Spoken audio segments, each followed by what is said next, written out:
Tiniyak naman ng ilang kagawaran ng pamahalaan ang pag-aalalay sa mga naapektuhan ng lindol sa Cebu at karating lugar.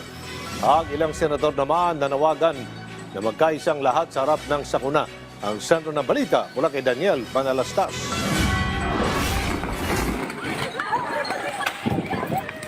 Sa harap ng pagtama ng malakas na lindol sa Cebu,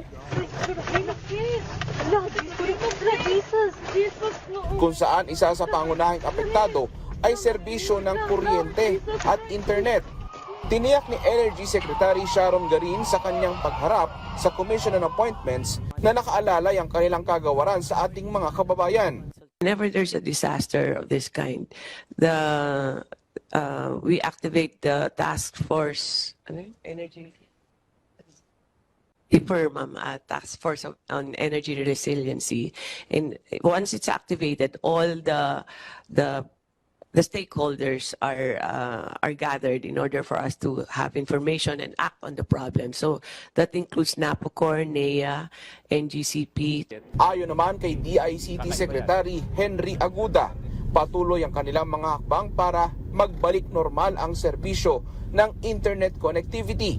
Magdadivert din umano ang DICT ng GEX o Government Emergency Communications System Mobile Operations Vehicle for Emergency sa Cebu. Ay yung back to normal as quickly as possible sana. Pagka dating ko po sa Cebu, isa-survey po namin uli yan. Pero yung Cebu naman ngayon, as I've said, si Smart may 82% na. So ang kailangan na lang makuha ko yung progress report ni Globe at saka ni Dito. Sana by this weekend, normalize na siya. So yung GEX, para siyang malaki siyang track na pang-communication. Meron siyang Wi-Fi, may cell service, at kagandahan niya may genset pang kasama yun.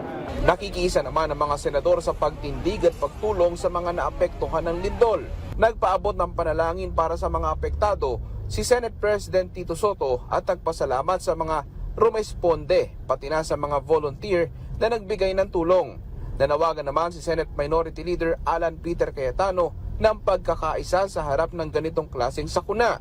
Panawagan naman ni dating Senate President Chizzy Escudero ay mas mahigpit na pag-iinspeksyon sa mga gusali at infrastruktura sa buong bansa.